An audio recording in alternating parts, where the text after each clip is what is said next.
बात करते हैं, आते हैं सीधे 2002 पे। वो वाकया पूरा आप हमारे दर्शकों को बताइए कि हुआ क्या था? आप कहाँ से आए, कहाँ जा रहे थे, किसने आपकी गाड़ी में टक्कर जी। मारी?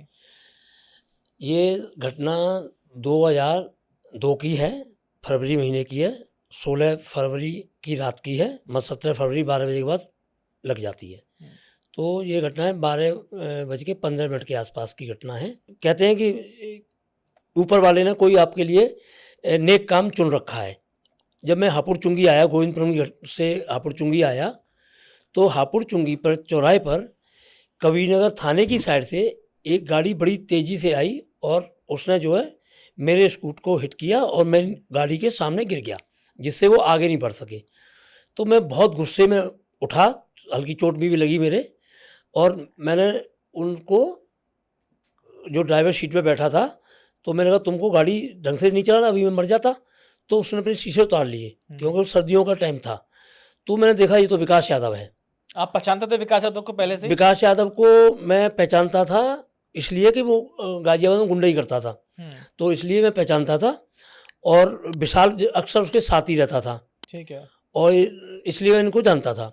दोनों को जानते थे? हाँ, तो आगे वाली सीट पे जो जो लड़का बैठा हुआ था, जो मृतक था नीतीश कटारा, तो तो वो भी साथ में था। फिर क्या हुआ? तो मेरा विकास से झगड़ा हुआ। हाँ, तो विकास ने मुझे धमकी वमकी दी कि जानता नहीं मैं डीपी यादव का लड़का हूँ। हाँ, तो मैं हाँ जानता हूँ, तुम गुंडों के लड़के हो। तो फिर मैंने सोचा ये 4 लोग हैं, मैं अकेला हूँ, इनसे उलझना ठीक नहीं है, ये हो सकता है मुझे मारपीट न दें। अभी तो मैं स्कूटर का नुकसान हुआ है, थोड़ी मेरी चोट वोट लगी है। तो मैंने स्कूटर अपना उठाया, मैं आगे की तरफ चला गया। जब आगे की तरफ पीछे से मेरी गाड़ी वो भी निकल गई आगे। ये रहा घटनाक्रम उस दिन का। 2 दिन के बाद जब मैं टीवी पे देख रहा था, अरे हाँ। ये तो वही लड़का है जो विकास टीवी पर यादव। आपने क्या देखा? पूरा स्पष्ट बताइए। टीवी पर मैं नीतीश कटारा का फोटो देखा कि इसकी हत्या हो गई है। ठीक है, तो मुझसे रहा नहीं गया, ठीक है।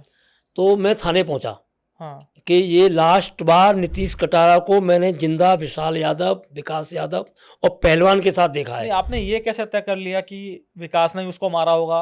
हो वो सकता है टीवी विकास पर का वो न्यूज दोस्त हो।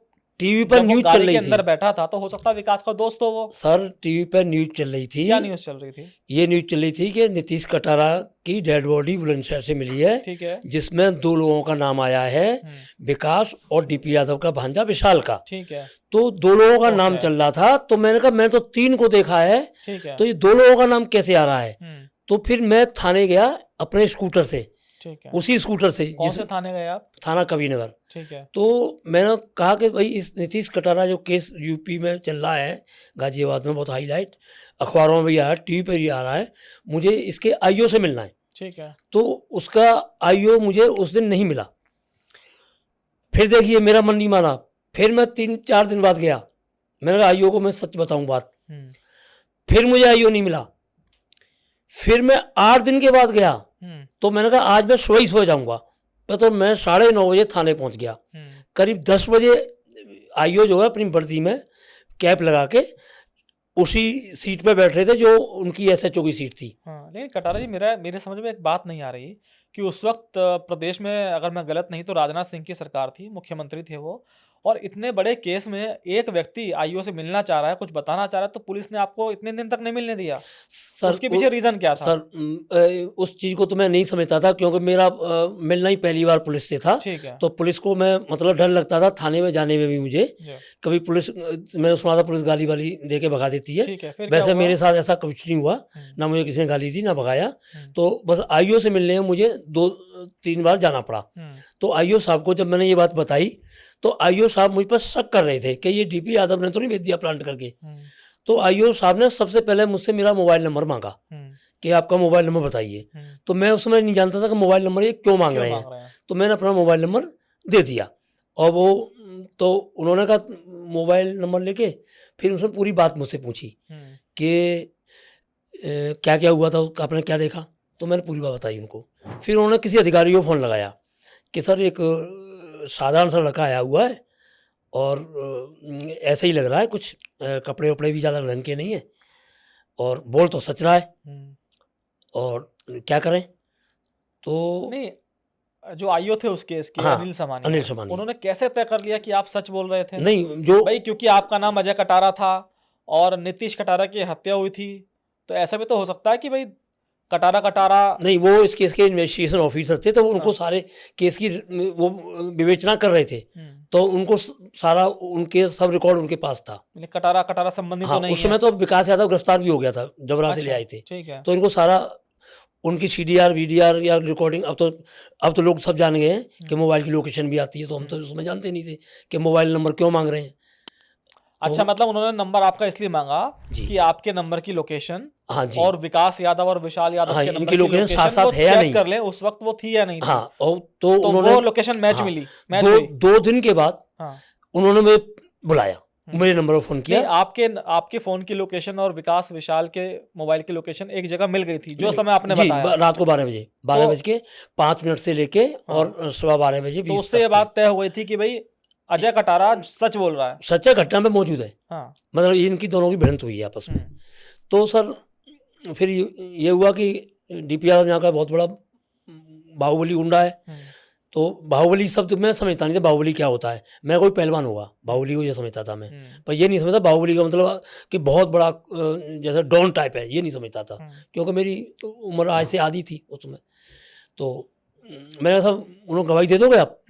मैं सब गवाही हाँ दे दूंगा। क्या कोर्ट में भी दे दोगे? मैंने कहा जो आप पुलिस में मेरी गवाही नोट करोगे वही तो आप कोर्ट में बोलनी है मुझे। कि हाँ मैं बोल दूंगा। तो उन्होंने फिर वहाँ के एक डिप्टी एसपी और एसपी सिटी श्री अशोक कुमार राघव और एडीएम साहब को बुलाया। 3 अधिकारी आए थाने, तो तीनों के सामने मेरे रिकॉर्डिंग की गई, बयानों की रिकॉर्ड किए गए बयान मेरे लिखे गए। तो बार बार मुझ पर समानिया साहब ये कह रहे थे कि तुम मुकर तो नहीं जाओगे? मैं साहब बिल्कुल भी नहीं। कह रहा आप मुकर गए तो आप पुलिस की छवि बहुत खराब होगी, क्योंकि आप इंडिपेंडेंट स्वतंत्र गवाह हो। तो मुझे शक की दृष्टि से ये लोग देख रहे थे। तो 1 महीने बाद डीपी यादव ने कहीं से वो मेरा नंबर ले लिया। तो डीपी यादव ने मुझे पंडित जी कह के पुकारा कि पंडित जी मैं यादव बोल रहा हूँ, विकास का फादर, और आप जो है गवाही रिकॉर्ड जो आपने कराई है ये ठीक नहीं किया आपने। तो मैंने कहा साहब जो सच है वो मैंने किया है, पर लेकिन मुझे ये नहीं मालूम था कि ये अब आगे मेरी जान का जोखिम बनता चला जाएगा। तो सर 8-7 महीने निकल गए। तो ये बात मैंने तत्कालीन एसएसपी साहब को बताई। मैं साहब डीपी यादव का कॉल आया, उसने ऐसे ऐसे मुझे कहा। तो वो मैं तो ये भी नहीं जाना वो धमकी है। उसने कहा आपने ठीक नहीं किया। तो उन्होंने कहा भाई आरआई साहब को मेरे सामने फ़ोन लगाया कि यार इसको तो धमकी है, ये नहीं, डीपी ने फ़ोन लगाया धमकी दी है, तो इसको एक सिक्योरिटी प्रोवाइड कराओ गनर। तो मुझे 1 गनर प्रोवाइड करा दिया, और फिर 1 महीने के बाद उनको कहीं एलआईयू की सूचना थी तो 1 और करा दिया, 2 करा दिए।